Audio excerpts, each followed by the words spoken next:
Padre Santo, te damos gracias por el día de hoy, Señor, que tú nos has dado. Te pedimos que tu Espíritu Santo venga y more en este lugar, Señor, y hable a través de mí, tu siervo, Señor, y que también nos dé entendimiento a todos aquellos que escuchamos. Te pedimos, Padre Santo, que tu palabra sea expandida, Señor, en nuestra mente, Señor, haga raíz y fruto en la vida de cada uno de nosotros. En el nombre de Jesús te lo pedimos. Amén. Hermanos, vamos a empezar el día de hoy. Vamos a hablar de una par de versículos que son muy comunes. Yo creo que casi es como entre todos los, ¿cómo diríamos? Entre los versículos que se repiten muy a menudo entre los creyentes, estos son unos de ellos. Y el motivo es porque en la Biblia nos marca la pauta para cómo vivir una vida completa como creyentes. Y de eso se trata el tema de hoy, ¿verdad? Cómo vivir una vida plena como creyentes, como cristianos. Porque a veces el mundo nos tira pedradas, nos quiere desviar o nos quiere confundir, especialmente hoy en día que somos expuestos a tanta información todos los días, en todo momento. Y es muy fácil perderse de la orientación que quiere la Biblia que nosotros mantengamos. Y ese versículo, vamos a empezar con el primer versículo, que es en Romanos 12, versículo 1. Y en Romanos 12, versículo 1, nosotros podemos leer de qué manera Pablo inicia esta. Obviamente cuando él escribió no venía en capítulos ni versículos, pero esta fracción o esta sección de esta carta, ¿y de qué manera lo dice? Dice: así que, hermanos, os ruego por las misericordias de Dios, que presentéis vuestros cuerpos en sacrificio vivo, santo, agradable a Dios, que es vuestro culto racional. Ahora, si recuerdan todas las sermones, pláticas, clases que se han dado aquí en la congregación, nosotros podemos llegar a un entendimiento de que, y lo he repetido en el pasado, de que cada palabra o cada enunciado o cada oración que viene en la Biblia, pues hay que a veces abrirla, expandirla, estudiarla, analizarla, ¿no? No simplemente leerla de pasada, como acostumbramos a veces a leer, ¿no? Yo cuando estaba en la preparatoria me hicieron una prueba sorpresa de lectura. Me pidieron que leyera un párrafo lo más rápido posible. Y lo leí, y al terminar el de leerlo, me empezaron a hacer preguntas sobre lo que leí. Y la mitad de lo que leí, la mitad de las preguntas o más, yo creo no las podía contestar. ¿Por qué? Porque estamos acostumbrados a leer algo de pasada y no estamos acostumbrados a leer algo de manera detenida y analizar cada palabra que estamos leyendo. Y es muy común en el ser humano que leamos de esa manera. Inclusive parece que es a veces una virtud decir que lee muy rápido. Fulana persona lee muy rápido. Pues ¿de qué te sirve leer muy rápido si no entiendes nada, verdad? Hasta hay concursos y competencias de quién lee más rápido. No, de nada nos sirve. Inclusive, si recuerdan, en las clases que se han dado aquí sobre lo que es la parashá o parashot de cada semana, si recuerdan, ¿verdad? Es la porción de cada semana de la Torah que se lee, que se acostumbra a leer durante el año. En realidad en las sinagogas, en los tiempos de Pablo y hoy en día también, cuando ellos se entraban en una sinagoga a leer, ellos leían una porción de la ley o de la Torah, y durante 1, 2 o 3 horas analizaban nada más ese pedacito de la ley. Nada más, decían, mira lo que dice, mira aquí, ¿de dónde viene esto? Si algún día tienen la oportunidad de ver cómo se sientan los rabinos a estudiar la Biblia, se van a impresionar de la profundidad en la que entran en cada cosa que leen. Y de la misma manera yo creo que es importante que el creyente haga lo mismo con la Biblia, no nada más leerla de pasada. Ya leí, no, que nos dicen, hay que leer un capítulo al día, y ahí están leyendo y ya no se nos pegó nada, ¿verdad? Sino lo leemos para analizarlo y entenderlo. Y entonces para nosotros poder entender esta parte de lo que nos está dando, entre las muchas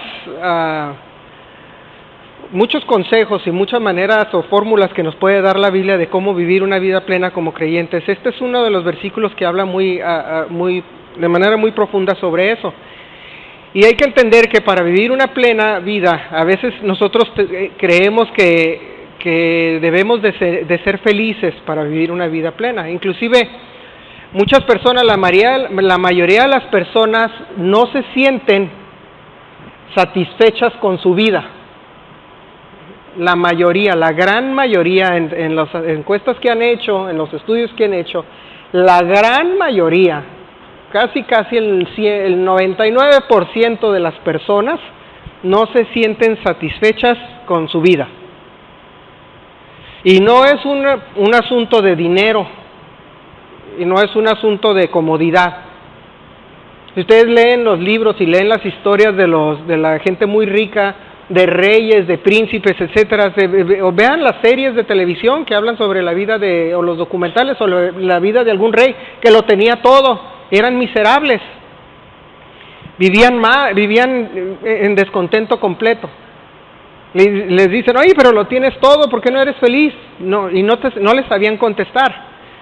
Entonces, nosotros podemos llegar a la conclusión, o los estudios dicen que podemos llegar a la conclusión de que la mayoría de la gente no está satisfecha con su vida.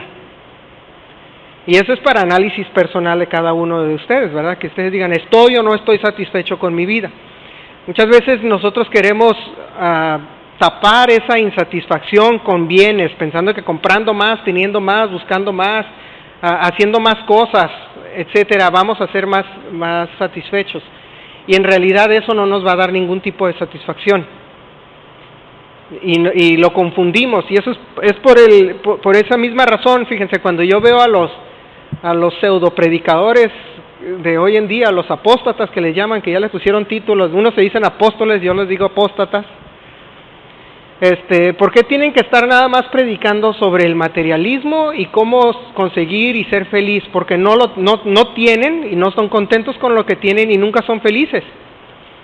Veo cuando hacen los sermones y empieza fulano predicador a pegar de gritos y se paran y están, sí, yo, sí, yo, sí. Y vas a tener, y vas a obtener, y vas a hacer, sí, yo, sí. Y empiezan a reclamar y declarar y obtener y quién sabe qué tanto misticismo empiezan a gritar ahí en una congregación, porque no se sienten satisfechos. En realidad la mayoría de la gente no. Si somos honestos con nosotros mismos, nosotros podemos entender, o nosotros podemos ser objetivos con nosotros mismos y decir, ¿soy o no soy satisfecho? Y yo diría que la mayoría de la gente no lo es. Si no buscaran más. Inclusive lo vemos, yo lo veo cada lunes en el Facebook, en el Twitter, empiezan el lunes y empiezan con las expresiones positivas, ¿no? De afirmaciones positivas. Si necesitas estarte afirmando cada lunes que te gusta tu trabajo, es porque no te gusta tu trabajo, ¿verdad? Hoy le voy a echar ganas, que no le echabas ganas los otros días, ¿verdad? Y vamos a ver, yo tenía un trabajo que odiaba, bueno, casi todos los trabajos que he tenido los odiaba, no estaba satisfecho con ello. Ya aprendí con los años que me debe de gustar lo que hago, y me gusta ya lo que hago. Para mí el lunes no es carga, porque cuando uno entiende el rol de cada cosa que tenemos en nuestra vida, ya no nos es carga, y ahorita vamos a ver por qué. Entonces, si nosotros vemos aquí la fórmula prácticamente que nos está dando Pablo, es que dice que nosotros debemos de presentar nuestro cuerpo en sacrificio vivo. Y esa es una parte muy interesante. La palabra sacrificio no significa gusto, ¿verdad?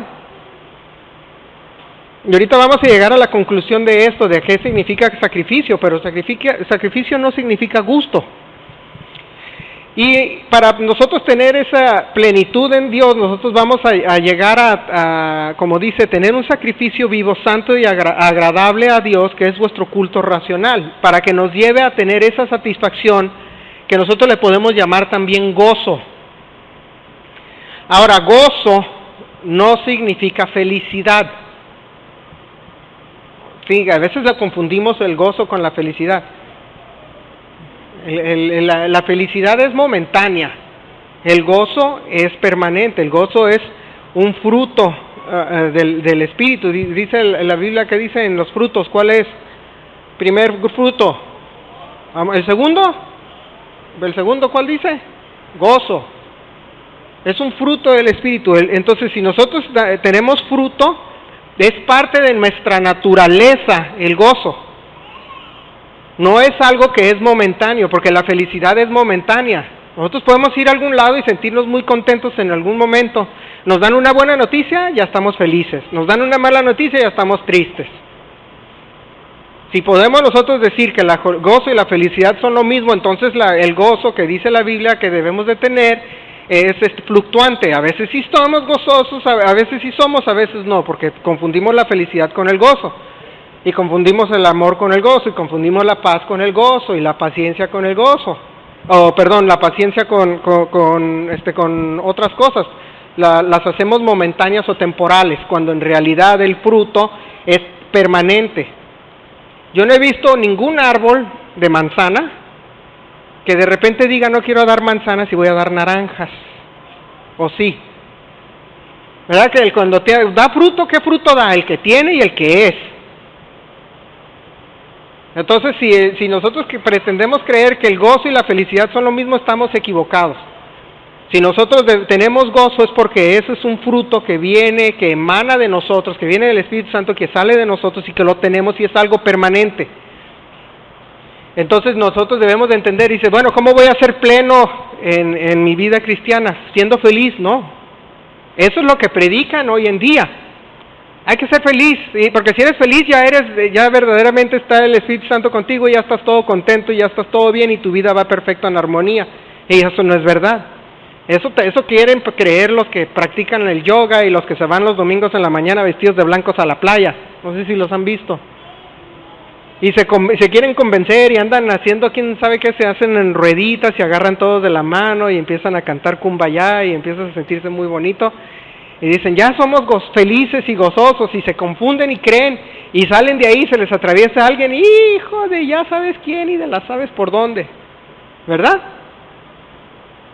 O les dura un ratito la supuesta felicidad y gozo, y no debe de ser así. Cuando uno es gozoso en todo momento. Entonces, no confundamos, porque a veces no quiere decir que siempre vamos a ser felices, porque a veces pensamos, como les digo, como no es lo mismo, pensamos que gozoso, para ser gozoso debo ya no enojarme. No, ya no me puedo enojar, porque soy gozoso. Díganme, ¿cuántos de ustedes que tienen niños antes de venir aquí se les olvidó lo gozoso o lo feliz en el carro? ¿Quiénes tienen niños? A ver, levanta la mano. ¿Y venían muy felices en el carro? De repente salen contentos si es que no los sacaron de las greñas a los niños, ¿verdad? Apúrate que vamos a llegar, ¿verdad? O que no desayunó, o lo que tú quieras. Bueno, ya por fin lo lograron meter al carro. Se suben al carro y se sienta atrás y la mamá va tirando manotazos para atrás para que se comporte, ¿verdad? Si ya están grandes sus hijos, acuérdense cuando estaban chicos. ¿O no? Pero llegando aquí, llegan todos, se vuelven a peinar en el carro las señoras, ya las he visto, se vuelven a maquillar porque se les cayó todo el maquillaje de los corajes que venían haciendo, se bajan del carro y empiezan a sonreír. Hay que aparentarlo el gozo. Hermano, gloria a Dios, hermano. A mí me tocaba verlos en la puerta así, gloria a Dios, hermano. Y están, que dices, oye, ni tú te la crees la sonrisa esa que traes. Ni yo me la creo, pero no significa que no me voy a enojar. Hasta la Biblia te dice que sí, dice que te enojes, ¿verdad? Dice airarse, pero no pecar. Entonces no te está diciendo que no te enojes. Entonces no confundamos el gozo. Es que se enojó porque no es gozoso, no es cierto. Eso no es verdad. Y el que les diga que es así no les dice la verdad. Y luego se enojan. Me voy de la iglesia porque se enojó. Es que nunca hay gozo, en esa iglesia nunca están contentos, gozosos, felices.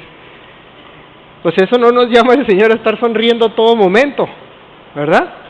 Porque nos creó con emociones. Dice la Biblia que Dios se va a enojar un día y que la ira de Dios va a caer sobre la tierra, ¿no es así?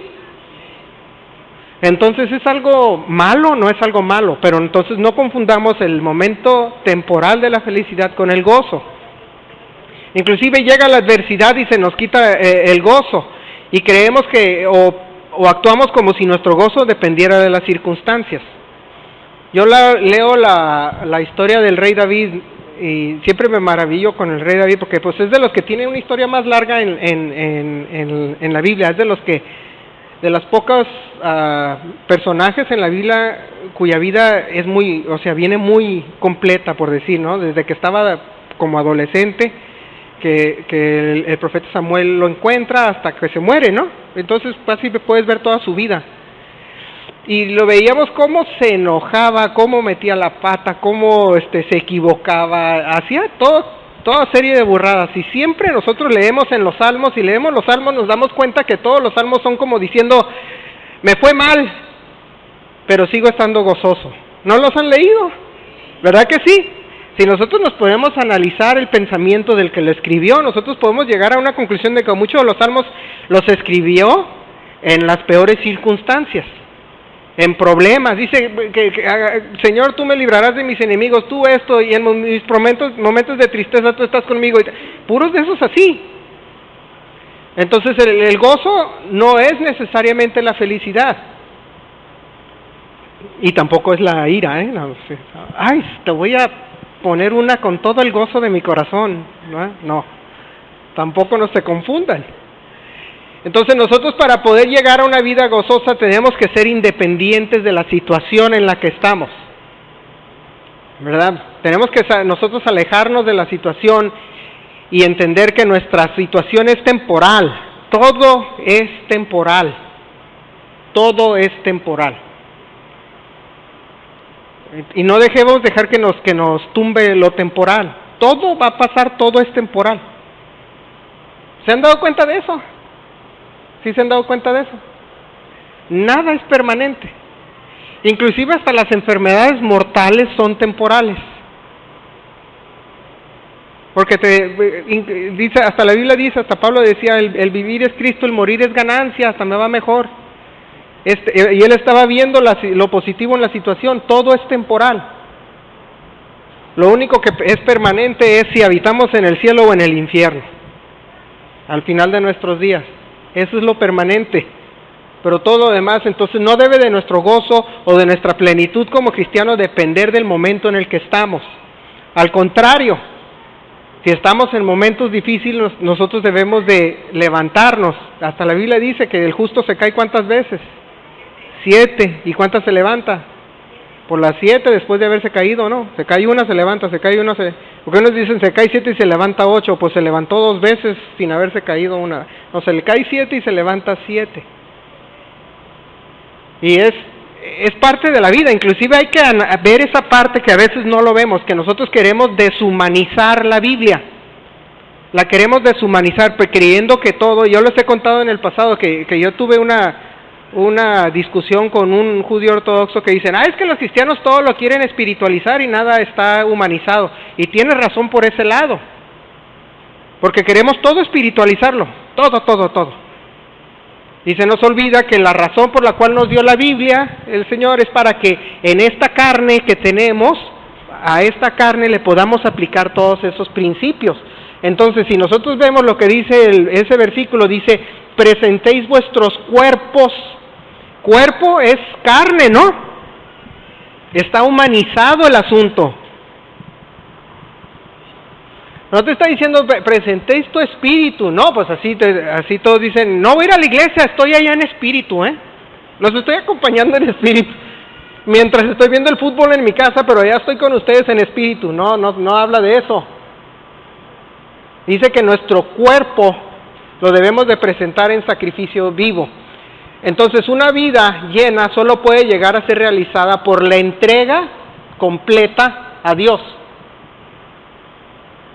Fíjense cómo dice esta parte interesante, sacrificio vivo.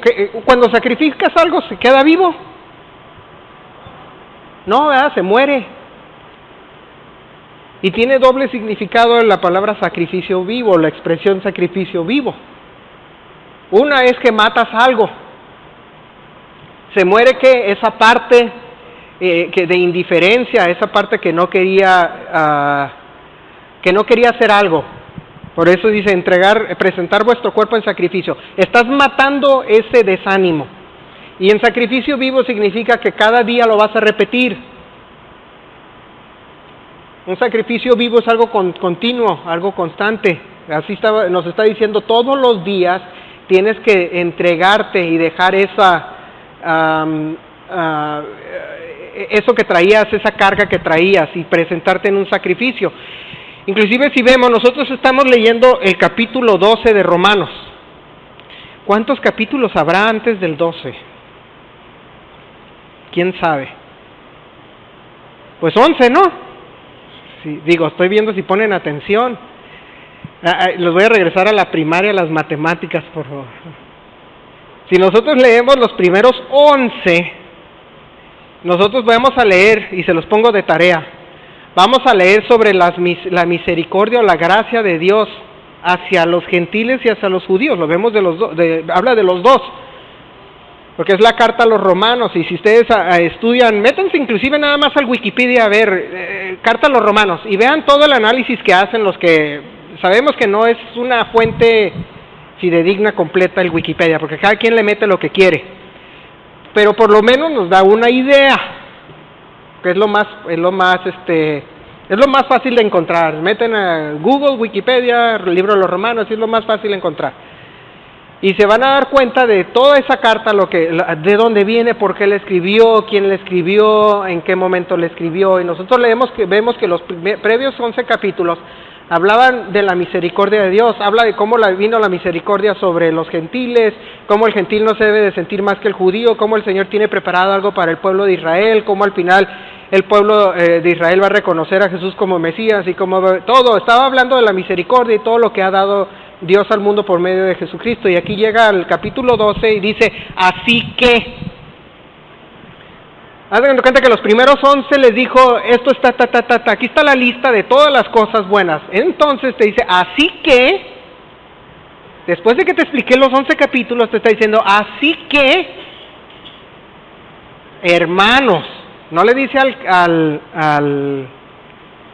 incrédulo, le dice, así que, hermanos, después de los 11 capítulos, casi vamos a ponerle entre paréntesis, así que, entre paréntesis, después de los 11 capítulos que ya les expliqué de todo esto que les dije, cierra paréntesis, hermanos, os ruego.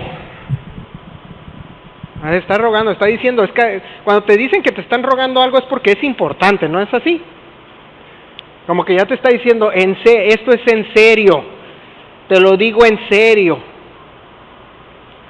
Si nosotros queremos obtener todo lo que nos dijo en los previos 11 capítulos, te está diciendo, así que, hermano, te ruego, por las misericordias de Dios, que eran los previos 11 capítulos que les hablaba, dice que presentes vuestro cuerpo en sacrificio vivo, santo, agradable a Dios, que es vuestro culto racional. ¿Y qué es la palabra culto? ¿Qué es la palabra culto? La palabra culto lo podemos definir de manera muy sencilla, es alabanza. Es una alabanza, o una adoración, o una entrega. Hagan de cuenta que si nos preguntan ¿qué es culto? Bueno, entre comillas, alabanza, adoración, entrega, dar, presentar algo, pues ya ahí dice presentar. Culto racional nos está diciendo, esta es la parte, esta es nuestra adoración inteligente, nos está diciendo, esta es nuestra entrega inteligente, para que razones esta parte, nos está diciendo el apóstol Pablo, dice que nos entreguemos nuestro cuerpo en sacrificio vivo. Entonces, lo interesante es, por ejemplo, cuando dice os ruego, y nosotros si queremos salirnos un poquito del libro de los Romanos y nos vamos al libro de los Efesios, los primeros 3 capítulos del libro de los Efesios habla inclusive de las riquezas que tenemos en Jesús, y los últimos 3 son como respuestas a las riquezas, son como el resultado. Lean el Efesios, son 6 capítulos, primeros 3 nos está dando todas las riquezas, y en los últimos 3 nos está dando esa respuesta a las riquezas, o el resultado de las riquezas, o lo que es el fin de las riquezas. ¿Por qué? Porque vamos a suponer que ahí nos dice, váyanse a Efesios, al final del versículo, ¿no? Para que leas todo eso que vas a obtener. Por eso es bien interesante cuando nosotros analizamos la Biblia. Nosotros nos dice la Biblia que un poquito aquí, un poquito allá, y todo se complementa. Toda la Biblia se complementa. Por eso les decía que es muy interesante. Yo he visto rabinos mesiánicos. A los ortodoxos no me gusta porque de repente salen con cada cosa que ni al caso. Okay, con todo respeto a los ortodoxos, si me llegan a ver en el video, lo que ustedes quieran, con todo respeto, pero se van mucho por la tangente y empiezan a hablar de cosas que no tienen sentido, como del baile de la niña, que la graduación de la hija, y se empiezan a hablar de cosas así. Yo los he visto y digo, si hablaras de la Biblia nada más, te tardarías la mitad de lo que tardaste, ¿no? Pero he visto rabinos mesiánicos y se enfocan nada más en la Biblia y en Jesús, y lo ves, y es interesante cómo analizan. Y acuérdate que se dice acá, y acuérdate que fulano apóstol dijo esto, y andan brincando de un lado para otro, y estás tratando de seguirles el hilo a lo que están diciendo, y de repente tienes que poner un montón de atención, ¿no? Es como, nosotros estábamos viendo ahí series de televisión coreanas y no es como las normales, que te puedes voltear a hacer otra cosa mientras la estás... Aquí tienes que poner atención, como no sabes el lenguaje, tienes que estar leyendo los subtítulos. Así me pasa, o sea, tienes que estar ahí con los subtítulos, si no, no le entendí nada. ¿Qué dijo? ¿Qué pasó? Regrésale. Y te tardas como 2 horas en ver algo de media hora. Y es igual cuando lees la Biblia, tienes que ponerle atención y no estar yéndote por otro lado. No puedes estar cocinando quesadillas queriendo leer la Biblia, ¿no? Entonces, lo interesante y que lo que vemos es que para nosotros obtener esa vida plena, y es una paradoja, es morir. Por eso es sacrificio, hay que morir. No se vayan a matar, hay que morir en nosotros mismos. Y vamos a expandir en eso para que no me vayan a malentender, ¿ok? Porque, no, y lo suena de chiste, pero hay gente que se ha matado por cosas así. Sí, el Jim Jones a todos les dio Kool-Aid y todos se murieron, les dio veneno en Kool-Aid y todos se lo tomaron y se murieron porque iba a pasar un meteorito y todos se iban a ir si morían cuando estaba en lo más cerca de la Tierra, ¿verdad? Entonces hay gente que se va. Hay que morir, no en ese sentido, sino morir a nosotros mismos. Si leemos Mateo 10:39, por eso es que aquí Pablo nos decía, inclusive santo, sacrificio vivo, santo y agradable a Dios. Y Mateo 10:39 dice, el que haya su vida la perderá, y el que pierde su vida por causa de mí la hallará. A eso se refería Pablo. Cuando dice sacrificio vivo, también dice, el que pierde su vida por causa de mí la hallará. Lo mismo nos dice en Mateo 16:24 y 25. Dice, entonces Jesús dijo a sus discípulos, si alguno quiere venir en pos de mí, niéguese a sí mismo y tome su cruz y sígame, porque todo el que quiere salvar su vida la perderá, y todo el que pierda su vida por causa de mí la hallará. Entonces dices, ¿cómo voy a vivir una vida plena como cristiano? Pues tienes que perder tu propia vida. Y dices, bueno, ¿qué es perder mi propia vida? Pues todos tus afanes, deseos, todos esos, como les decía, la gente confunde la satisfacción con los logros o con los bienes o con lo que sea, y cuando dices que quieres encontrar una vida plena tienes que quitarte como creyente esas metas, por decir, carnales, terrenales. No significa que no vas a ir a trabajar, no significa que es malo tener deseo por algo mejor. Yo no estoy hablando de eso, yo estoy hablando de que no sea la prioridad en tu vida eso. Por eso dice bien claramente la Biblia, dice, busca primero el reino de los cielos y todo lo demás te será añadido. A eso se refiere, y a veces se nos olvida esa parte. Primero buscamos la añadidura y luego el reino de los cielos ya que la encontramos, pero nunca la vamos a encontrar, la añadidura, porque nos han enseñado, nos han educado, el mundo nos dice que debemos de cada vez buscar más y obtener más y más. Entonces vamos a estar ocupados hasta que el día que nos muramos buscando más. A ver, si ya que esté bien, o ya que compre mi casa, o ya que las mujeres a las solteras generalmente, ya que me case, porque los hombres nunca se quieren casar, ¿verdad? Porque ya cuando andan de novio que dicen, ¿cuándo nos casamos? Oh, y empiezan a huir. Entonces no estoy hablando, no, porque él es el que siempre quiere huir. Las mujeres son las que, bueno, ya que me case. Ya sintieron que cuando se casaron ya lograron algo, y se casaron y, ¿cómo está? No, pues como que ni al caso, porque no se les daba, pensaban que eso les iba a dar satisfacción. Bueno, ya que tengo un hijo, ya tienen un hijo, ¿cómo ya te sientes satisfecha? No, hombre, lo quisiera regresar a ¿verdad? Y luego cuando crecen y son adolescentes y son de lo peor, no, hombre, sí me equivoqué, eres igual que tu padre, por eso lo dejé al sinvergüenza. O sea, no, nunca encuentran la satisfacción, ¿verdad? Lo vemos en todos los días. Por eso primero busca el reino de los cielos para que lo demás te sea añadido. Así dice el Señor Jesús, dice, el que pierda su vida, a causa de él la va a hallar. También en Lucas 17:33, quien procura guardar su vida la perderá. Entonces, hubo un misionero hace muchos años que se llamaba Jim Elliot, que hizo una frase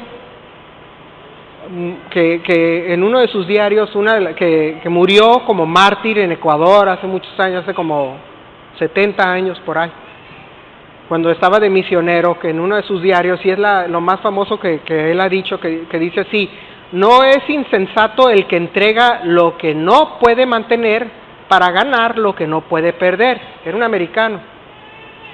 Dice, no es insensato el que entrega lo que no puede mantener para ganar lo que no puede perder. Y lo dijo esta persona unos meses antes de que lo mataran, porque él había entregado su vida a ser misionero. Pero como que resume lo que estaba diciendo el Señor Jesús ahí, cuando lee las palabras del Señor Jesús, era precisamente lo mismo. Dice, yo estoy entregando lo que no puedo mantener, con lo que no me puedo quedar, para obtener lo que nunca voy a poder perder. Y ese debe ser como que la perspectiva, o como por decir lo que debemos de traer el dicho que debemos de andar cargando, ¿no? También a veces como creyentes, dice, a mí que me interesa perder lo que no puedo mantener, mejor obtengo lo que nunca voy a poder perder. Y eso es un sacrificio vivo. Entonces el problema es la vida diaria. El problema es la vida diaria que nos confunde y nos tiene hechos bolas y nos dice, ¿para dónde voy? ¿Para dónde? ¿Qué hago? ¿Cómo le hago? ¿Cómo le hago para obtener la plenitud como creyente? La plenitud que me prometieron, o la que predican en los púlpitos y no tengo. Como les decía al principio, la gran mayoría y casi el 99% de la gente no tiene satisfacción con su vida. No la tiene. Analícense ustedes, analícense esta semana. Y es inclusive por eso es que a veces cuando se predica se da toda una semana. ¿Para qué? ¿No? Pues para que te dé tiempo de analizar todo lo que se dijo. Por eso es de domingo a domingo.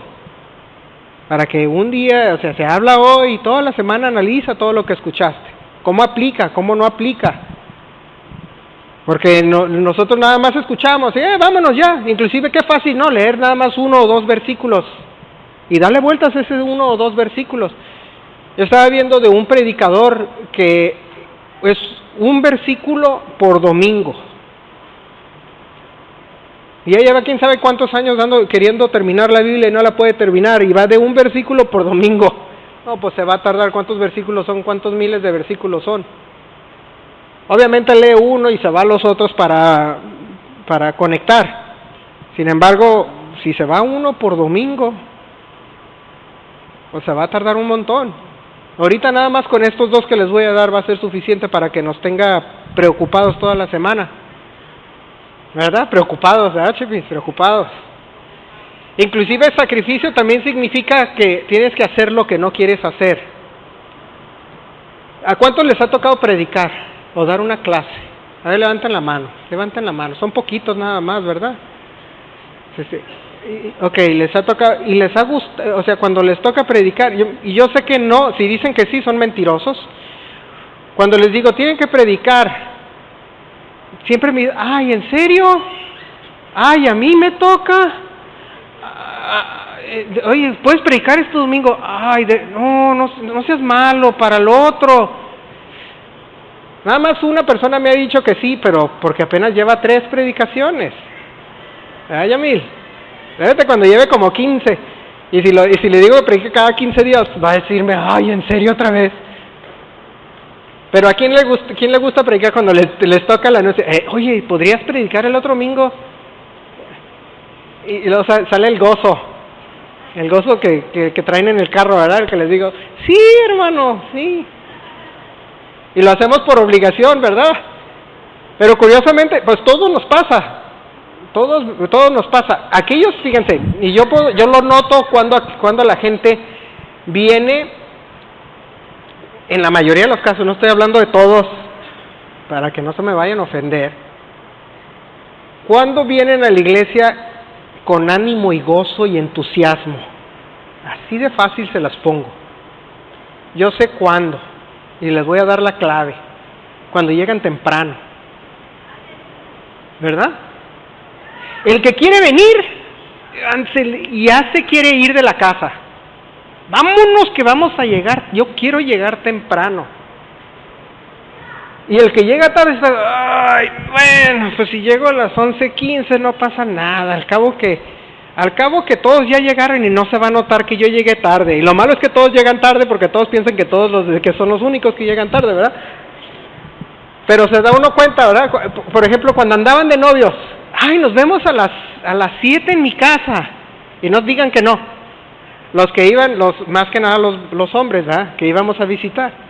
A las 7, llegábamos a las 5:30, estábamos con binoculares afuera viendo a ver a qué hora llegaba. Prácticamente, ¿no? Y no digan que no, porque sí. Y llegan temprano. Y que, oye, ¿qué temprano? Oh, es que se me hizo temprano. Ajá, sí, ahí sí se hizo temprano. En los otros se te hace tarde, pero en este se te hizo temprano. Y se da uno cuenta cuando le hacen las cosas por gusto y cuando le hacen las cosas por obligación.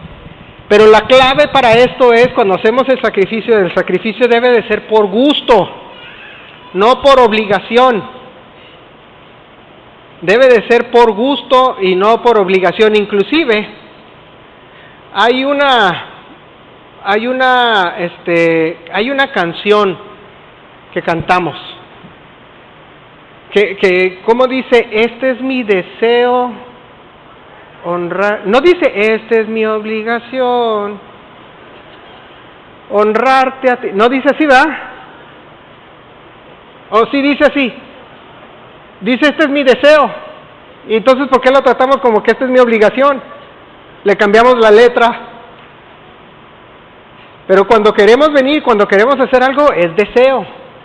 Pero porque la obligación no nos lleva a nada. Les decía al principio, la mayoría de la gente odia su trabajo, van al trabajo por obligación y hacen el trabajo con ganas. No, y yo ahorita estoy con un problema con una hipotecaria porque hacen las cosas por obligación y no por deseo. Y tienes que arrear a los abogados, apúrale, ay, es que tengo que hacer una carta de instrucción para notaría. Le digo, a esto te dedicas, tienes machotes de cartas de instrucción que nada más le vas a cambiar el nombre, el monto y la dirección. Ay, estamos trabajando en ella, llevas 15 días trabajando en un machote que nada más hay que cambiarle el nombre, el monto y la dirección. Pero lo que es trabajar por obligación. A mí me habla un cliente, a mí me gusta mi trabajo, pues a mí me gusta ganar dinero. ¿A quién le gusta ganar dinero? A mí me gusta ganar dinero. Me habla un cliente, oye, ¿me haces este trabajo? ¿Te pago tanto? ¡Claro que sí! Mañana en la mañana lo tienes. Así opero yo. Hasta le digo a Mayra, me cayó un montón de trabajo. A mí me hablan y yo nunca digo que no. ¿Tú lo puedes hacer? Sí. Yo sé que no puedo, pero le dije que sí. Y yo aprendí una cosa, a mí me dijeron una vez, tú siempre di que sí, luego averiguas cómo lo haces. ¿Verdad? Digo, ese es un consejo para los que tienen carrera, profesión, trabajo, lo que sea. Siempre que te digan que te ofrezcan algo, tú di que sí, luego le digas cómo lo haces. Porque si esperas a saber todo para hacerlo, nunca vas a hacer nada. Entonces a mí me hablan mis clientes, oye, ¿puedes hacer esto? Sí. Para mañana a las 8 de la mañana, son las 4 de la tarde. Sí. Y luego yo de una película aprendí un truco, de una película de Star Trek. A mí mis clientes me dicen, ¿cuánto tardas en hacer esto? Porque a mí me gusta mi trabajo, entonces me dicen, 3 semanas. ¡Ay, es un montón! No, es que eso es lo que se tarda. Y luego como ya los tengo orillados, me das 3 semanas. se las entrego en 1:30. Oye, en 1:30, ¿cómo le hiciste? No, pues para que veas, es que le echo ganas. Yo en realidad me tardo 1 semana y media, pero les digo 3, y dijeron en una película, ¿por qué siempre dices más de lo que duras? Porque así parece que hago milagros, y mis clientes están bien contentos. No, este es buenísimo, siempre nos entrega antes de que nos dice. Hay que ser trucha. Pero es porque lo hacemos con gozo, con gusto, no por obligación. Por obligación es cuando lo tienes, están las cojas para arriba, ¿verdad? Cuando van a la delegación, al municipio a pedir un trámite, ¿verdad?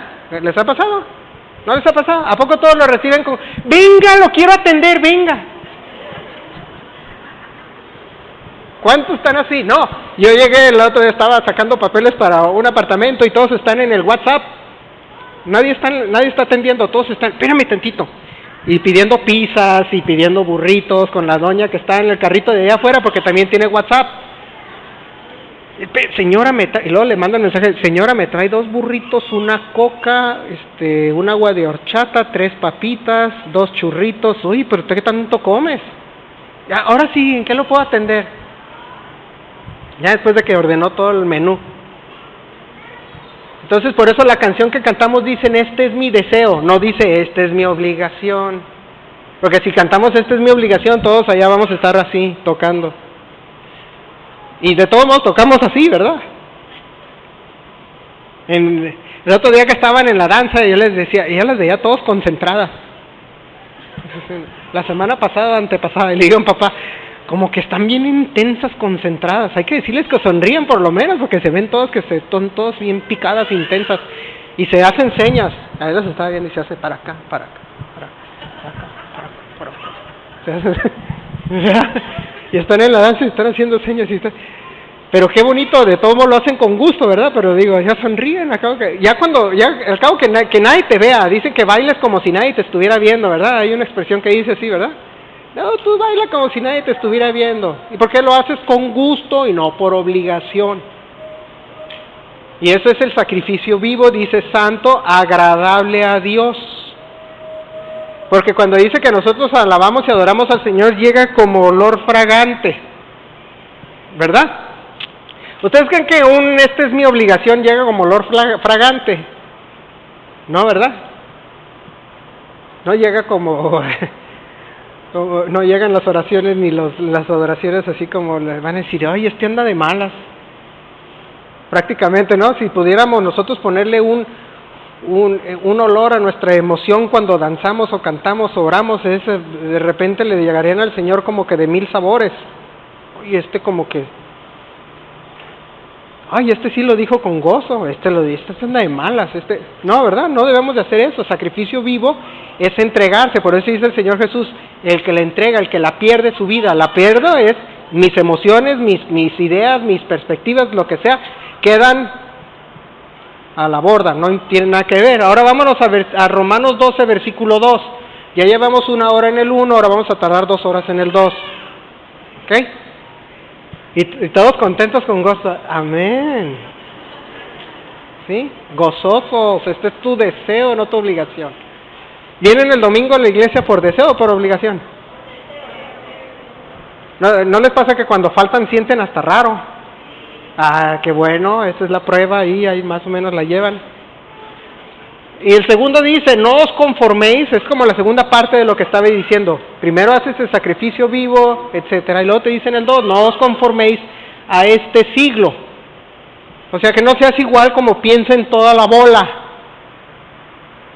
Pero dicho en palabras del siglo I, en griego, por un rabino fariseo, pues te está diciendo no conforméis a este siglo. Si lo hubiera escrito hoy, diría, no seas como la bola. No pienses como toda la bola. Dice, sino transformaos por medio de la renovación de vuestro entendimiento. Fíjate, como les decía ya hace rato, como decía este ortodoxo, que decía, es que todo lo espiritualizan y nada lo humanizan, como si todos ustedes vivieran en un reino plano espiritual allá volando. Y tiene cierto sentido, pero por eso es que aquí nos dice, transforma la renovación de tu entendimiento, o sea, de aquí. de tu mente. Ese es el cambio es aquí en la mente. Porque nuestra voluntad es aquí, en la cabeza, en nuestro entendimiento. Dice, transfórmate por medio de la renovación de tu entendimiento para que compruebes o comprobéis. Fíjese, y no dice para que pruebes o para que tientes o para que te des en cuenta. Te dice para que comprobéis cuál sea la buena voluntad de Dios, agradable y perfecta. Inclusive hay otra parte también donde habla de comprobar en los diezmos, ¿verdad? Dice, probadme en esto. O sea, te estás como que retando. Probadme en esto. Aquí te está diciendo también, Pablo te está diciendo, para que compruebes, para que no te cuenten. Entonces dice, transforma tu mente. Vamos a resumirlo en términos más modernos. Dice, transforma tu mente para que te des cuenta cuál es la buena voluntad de Dios. En pocas palabras, en mexicano pues, no en griego rabínico de primer siglo, en mexicano. Dice, transforma, dice, no seas como la bola, sino piensa diferente para que te des cuenta cuál es la buena voluntad de Dios. Dice, agradable y perfecta. Entonces nos dice, primero te sacrificas, o sea, en otras palabras, muere tu yo interior, muere mis ideas, muere mi forma de pensar, y eso es muy importante para todos. Y se los digo porque desde niño nos educan a pensar de cierta manera. A mí me tocó ver una vez un niño acá, no me acuerdo quién era. Nada más me acuerdo que escuché que le preguntaron a los niños, ¿tú qué quieres ser cuando sea grande? Y pues todos los niños, por lo menos de mi generación, todos queríamos ser vaqueros, bomberos, policías, ¿verdad? Todos queríamos ser vaqueros, bomberos o astronautas, ¿verdad? En mi generación. Yo me acuerdo que nadie quería ser abogado. Ay, ¿qué es abogado? No, nadie. Yo quería ser dentista, menos. Odiaban a los dentistas. Todos los niños los odiaban. Nadie quería ser como el que odiaba, ¿verdad? Entonces nadie quería ser dentista. Todos queríamos ser bomberos, policías, piratas, vaqueros y astronautas.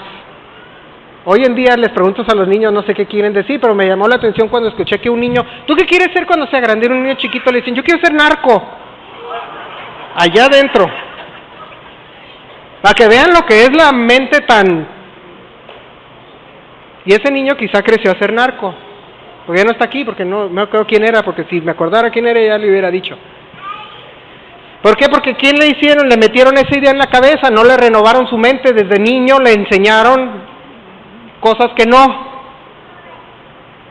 Y desde niño nosotros, especialmente cuando si quieres crecemos o crecen en un ambiente hostil o en un ambiente católico, en un ambiente mormón, musulmán, ateo, lo que tú quieras, nunca nuestra idea nos inculcan ideas bíblicas, pues. Por eso decía ahí Pablo, dice, renueva tu mente, porque toda está echada a perder. Todo está echado a perder. En serio, imagínense un niño,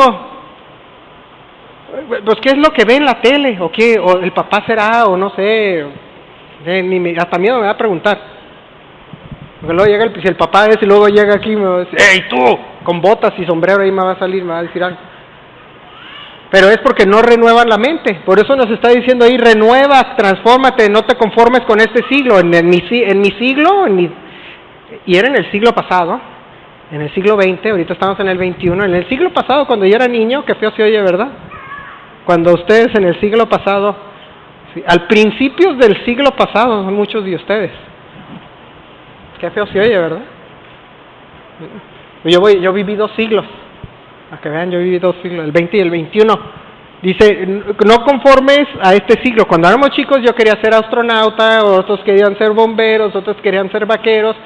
El día de hoy no sé qué quieren ser los niños, pero les aseguro que no es nada bueno por lo que se pasan en la tele. Entonces, si nosotros queremos entender cuál es el buen plan de Dios, etcétera, tenemos que sacrificarnos, morir. Dice como el Señor Jesús dice, el que pierda su vida la hallará, el que la pierda la va a hallar. Y dice aquí, nos está dando la fórmula, dice, no te conformes a como piensen en este siglo o a este siglo, transforma por medio de la renovación. La renovación de nuestro entendimiento, fíjense, ¿cómo renovamos nuestro entendimiento? ¿Cómo leyendo la Biblia? Y para eso, Se me olvidó decirte, ¿y quién está ahí en la computadora? Búscame lavacro. Búscame una foto de un lavacro de bronce. Para eso nosotros podemos ver algo bien interesante, bien sencillo, que viene para ya terminar. En Éxodo 30, versículo de 17 al 21. Si está buscando el lavacro, déjame ir a Éxodo 30. 17 en adelante. Tú búscame el lavacro de bronce. ¿Ya lo viste que tiene agua y que no sé qué? ¿Ya lo encontraste? Ok, bueno. Vamos a leer el versículo de Éxodo 30, versículo 17 en adelante. Yo sé que está buscando algo, entonces lo vamos a leer. Dice, habló más Jehová a Moisés diciendo, harás también una fuente de bronce con su base de bronce para lavar, y colocarás entre el tabernáculo de reunión y el altar, y pondrás en ella agua, y de ella se lavarán Aarón y sus hijos las manos y los pies. Cuando entren en el tabernáculo de reunión se lavarán con agua para que no mueran. Cuando se acerquen al altar para ministrar, para quemar la ofrenda encendida para Jehová, se lavarán las manos y los pies para que no mueran, y lo tendrán por estatuto perpetuo, él y su descendencia por sus generaciones. Les dice que hagan una fuente, lo que se le llama un lavacro. No les dice ni de qué tamaño, no les dice de qué tamaño lo hagan ni nada. Ahí está, eso es un ejemplo de un lavacro como era antes. Y era de bronce. Si nosotros leemos la simbología que hay en la Biblia, o si nosotros entendemos los materiales, que ya lo hemos visto en el pasado, el bronce significa juicio. El material de bronce, la Biblia lo conecta con el juicio. Y le está diciendo Moisés, o Jehová a Moisés dice que le dice que haga un lavacro, no le da las dimensiones, pero así se llama, no le da las dimensiones, simplemente le dice, puede ser grande, chico, se lo dejó a su criterio. Y fíjense qué interesante es al criterio que le dejó a Moisés. Entonces cualquiera que te dice, de ahí te vas a lavar las manos y los pies, hicieron una cosa grande. En la católica tienen algo parecido, que es donde tienen el agua bendita, ¿verdad? Y tienen una cosita así chiquita. Acá la hacían grande, porque el bronce, y le dice de bronce, porque el bronce significa juicio. Pero ¿qué significa? ¿Qué pasa cuando tú te paras enfrente de lavacro, poniéndolo por arriba, y ves el agua con el material de bronce abajo? ¿Qué es lo que ves? Un reflejo de ti mismo. El bronce con el agua crean un reflejo.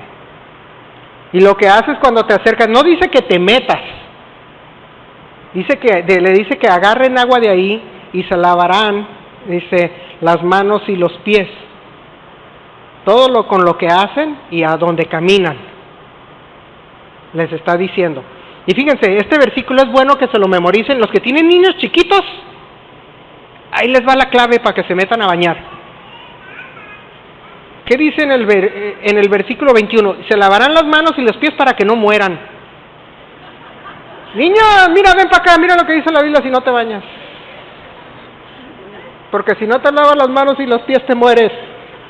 A ver si les funciona. Yo no me las sabía cuando las tenía chiquitos, pero ahorita a ver si me funciona. Pero dice que para que no mueras, te laves las manos y los pies. Ahí está, a la niña le dicen cuando no se quiera meter a bañar. ¿Verdad? Es un truco, no me ha funcionado a mí, pero espero que a ustedes les funcione. Pero fíjense, agarraba y se miraba el agua, venía el reflejo de él mismo, se lavaba las manos, o sea, se lavaba todo lo que hacía y los pies a todo lugar que caminara. Y dice que lo tiene que hacer para que no muera. Y la renovación de nuestra mente es algo parecido. Si nosotros lo conectamos al versículo 1 y 2 de Romanos 12, nos damos cuenta que el lavacro tenía ese sentido profético. Porque le decían, te lavas las manos y los pies. Cuando entraban los sacerdotes al lugar santo y santísimo, se tenían que limpiar, se cambiaban de ropa, hacían todo, ¿verdad? Todos se limpiaban y pedían perdón y todo. A veces como decíamos, bueno, entonces ¿por qué era nada más manos y pies? Porque era una manera de nosotros darnos a entender que todo lo que hacemos y a todo lugar que vamos debe de ser limpio y diferente, para renovar nuestra vida. Queremos vivir la vida plena, pero no queremos lavarnos las manos y los pies. No queremos renovar la mente, no queremos pensar diferente, no queremos hacer diferente y caminar diferente. Por eso decía el apóstol Pablo, no te conformes a este siglo, porque la gente de este siglo piensa y hace o camina de manera diferente a nosotros. Y se lo dice Aarón, dice que de manera, está en el 21, dice, y lo tendrán por estatuto perpetuo, él y su descendencia por sus generaciones, todos, o sea, por sus generaciones, de manera perpetua, o sea, para siempre. Por ahí está el lavacro en Jerusalén, ahí guardado. Pero lo que importa era el simbolismo que tenía eso. Cuando nosotros nos queremos transformar, y si quiero ser diferente, quiero vivir la plenitud, quiero tener el gozo, pues tienes que ser diferente. Y eso es lo que significaba, fíjense, hagan la prueba, si tienen algún recipiente de plata en su casa, alguna olla, inclusive las de cromo, nada más que las de cromo como son, no son ovaladas, no, pues no te vas a voltear, no vas a verte nada, pero hagan la prueba con algo, ¿verdad? Lo primero que hacen al meterse a lavar es verse a sí mismo. Cuando leemos la Biblia nos limpia y nos cambia y nos refleja a nosotros mismos. Cuando la leen no están leyendo pensándola en el de al lado, ¿verdad? Ahí lo voy a leer para ver qué le digo al de acá para que, mira. Lo primero que pasa cuando la leen es puras pedradas a nosotros mismos, ¿verdad? A eso significa. Esa es la manera que nosotros podamos a poder vivir una vida plena. Y eso es la que nos enseña ese utensilio, este recipiente de agua. Lo hace, fíjense, si veían la foto, tenía agua arriba y agua abajo, para las manos y para los pies, de bronce, que significaba juicio, que nos reflejaba a nosotros mismos, el juicio que vendría hacia nosotros. Por eso nos tenemos que limpiar y lavar. Y esa es la manera en que nosotros vamos a poder obtener plenitud en nuestra vida cristiana. Siendo diferente y no pensando como piensa el mundo, pensando como Dios quiere que pensemos. Amén. Entonces con eso quiero terminar, hermanos. Le voy a pasar el tiempo a nuestra hermana Susi para que nos guíe en oración y que Dios me los bendiga.